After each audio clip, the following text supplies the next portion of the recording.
Asahan na ang mas mataas na singil sa kuryente sa susunod na taon.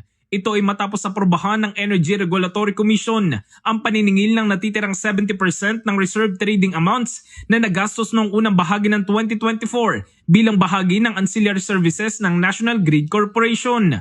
Ang kabuuang 4 billion pesos ay ipapasa sa mga consumers sa Luzon, Visayas at Mindanao. Sa Luzon, tataas ng 12 centavos kada kilowatt hour ang singil sa unang 3 buwan simula Enero.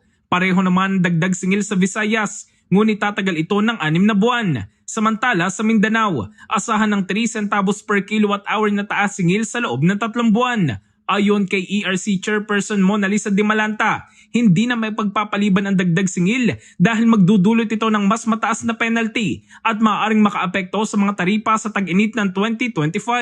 Samantala, sinabi naman ng Meralco na posibleng tumaas ang singil sa kuryente ngayong Disyembre, dulot ng mahinang palitan ng piso kontra dolyar at ilang pagtirik ng mga planta ng kuryente. Ang pagtaas ng singil ay nagdulot ng pangamba sa maraming consumer na patuloy na nakararanas ng mataas na gastos sa araw-araw. In the heart of changing lives, ito si Brigada Jigo Custodio ng 105.1 Brigada News of Manila, The Music News Authority.